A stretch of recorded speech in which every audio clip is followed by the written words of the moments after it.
Bienvenidos y bienvenidas a la presentación de las posibles líneas de investigación en un trabajo de fin de máster relacionadas con la materia de Historia, Memoria, Identidad y Patrimonio Cultural. Esta asignatura, aunque está centrada especialmente en el ámbito de lo que podríamos denominar el patrimonio incómodo, pretende acercaros a lo que son los procesos históricos de reproducción simbólica y cultural del pasado, valorando los distintos elementos que sirven para la consolidación, vertebración e integración de las identidades. Ello implica conocer y diferenciar los rasgos esenciales que configuran la identidad colectiva, así como el proceso de toma de conciencia a lo largo de la contemporaneidad. En consecuencia, en esta materia os planteamos tres posibles ejes de investigación con vistas a la realización de ese trabajo de fin de máster. En primer lugar, el que podríamos denominar eje centrado en las fuentes y el patrimonio documental en la edad contemporánea, partiendo en este caso de la base de que las fuentes documentales constituyen la materia prima fundamental para el estudio de la historia contemporánea, pero también tienen un valor en sí mismas como muestras del patrimonio de un determinado grupo social. El conocimiento de las fuentes documentales, por tanto, es imprescindible para un correcto acercamiento a cualquier tipo de bien cultural, aportando datos relacionados con personas o con instituciones que han actuado sobre dicho patrimonio e investigaciones o estudios previos que pueden haber tomado forma en diferentes tipos de publicaciones. Por tanto, en consecuencia, dentro de esta línea podríamos hablar de investigaciones que implican el manejo de muy diversas fuentes documentales, por ejemplo, de archivo, que lo que hacen es aportar información sobre personas o instituciones públicas o privadas en el ejercicio de su actividad, fuentes bibliográficas como tratados, monografías, publicaciones periódicas, gráficos, grabados, planos, fotografías, dibujos, etc. Por supuesto, documentos orales, cuya importancia es capital desde el punto de vista de la generación y valorización del patrimonio cultural. Ejemplos de investigaciones en esta línea serían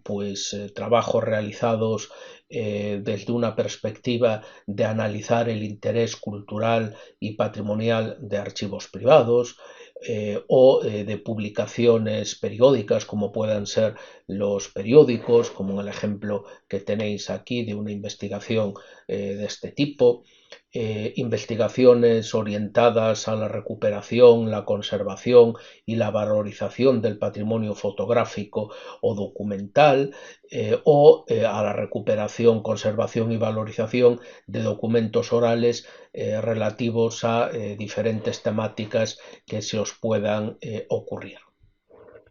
Una segunda línea de investigación o un segundo gran eje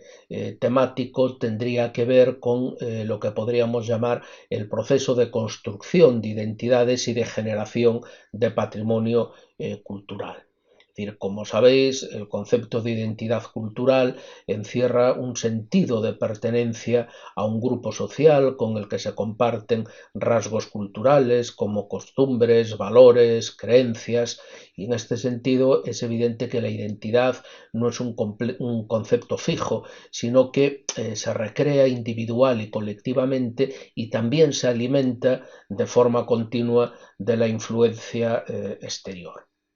Es evidente que el concepto de identidad trasciende las fronteras, como podéis pensar en el caso de los emigrantes. Pero es verdad que el origen de este concepto se encuentra muchas veces vinculado a un territorio, por lo que la identidad cultural de un pueblo viene definida históricamente a través de múltiples aspectos en los que se plasma su cultura, como puedan ser la lengua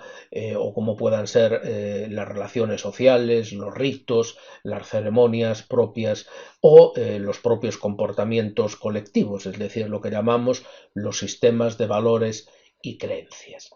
Es evidente que las sociedades contemporáneas resulta complicado delimitar la pertenencia a un determinado grupo como consecuencia de la pluralidad y la transversalidad de las identidades enfrentadas, identidades étnicas, nacionales, religiosas, políticas, culturales, de clase, de género, de posición económica, etcétera, etcétera. Y además también es evidente que en nuestras sociedades contemporáneas se manifiestan con notable intensidad los elementos determinantes en la conformación de nuestras propias identidades, muchas veces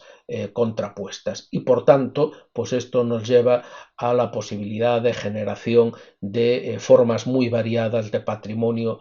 cultural. Por tanto, aquí tenéis pues algunos ejemplos de posibles líneas de investigación relacionadas con este eje temático, como serían, por ejemplo, investigaciones relacionadas con los procesos de conformación de esas identidades en el mundo contemporáneo, lo que acabo de decir, identidades de género, nacionales, de clase, culturales, etcétera.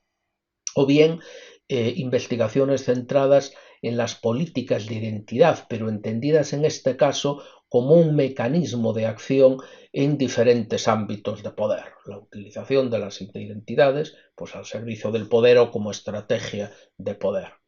En tercer lugar, investigaciones centradas en el papel que juega el patrimonio en el propio proceso de conformación de esas identidades culturales y políticas pues, alternativas, o investigaciones centradas en los procesos de reproducción simbólica y cultural del pasado, investigaciones relacionadas con el análisis histórico de los distintos discursos identitarios, pues tenemos recientemente casos de este tipo, o investigaciones relacionadas con el propio patrimonio tangible e intangible, pero vinculado en este caso a distintos grupos y colectivos sociales y políticos, y por tanto, como veis, pues una gran variedad de posibles trabajos concretos dentro de estas líneas. Y ya para terminar, pues un tercer eje que sería aquel que daría lugar a investigaciones orientadas fundamentalmente pues a profundizar en los procesos políticos y sociales derivados de la relación, no siempre pacífica, todo hay que decirlo, entre historia y memoria, muy de actualidad, por cierto. Esto os permitiría, por ejemplo, realizar investigaciones relacionadas con los usos públicos del pasado, pues una constante pues, en el Estado español en los últimos 15-20 años, o investigaciones que se centren en lo que podríamos llamar los modos de enfrentar ese patrimonio incómodo mediante, por ejemplo, propuestas de patrimonialización o tratamiento de espacios represivos como las cárceles o los campos de concentración, pues convertidos, por ejemplo, en museos, como tenéis aquí esta imagen del marco del Museo de Arte Contemporáneo de Vigo. También pues propuestas relacionadas con monumentos identificados con las dictaduras, pues todo el debate en torno al Valle de los Caídos, por ejemplo, es uno más de los múltiples espacios represivos que se pueden tratar, o cuestiones relacionadas con la pervivencia de símbolos en infraestructuras como pueden ser las fuentes, los lavaderos o incluso las viviendas, y por supuesto en los monumentos o edificios que contienen estos símbolos identificados pues, con regímenes no democráticos. Y una última posibilidad es pues, investigaciones relacionadas con el propio recurso a la memoria como fuente histórica y como generadora de patrimonio cultural. Estaríamos pensando, por ejemplo, en proyectos de investigación relacionados con la recogida de testimonios orales sobre ese pasado traumático o también sobre las actuales experiencias memorialísticas que se pueden estar llevando a cabo en lugares muy diferentes. Bueno, pues por mi parte nada más, espero que os haya dado algunas ideas para vuestras futuras investigaciones.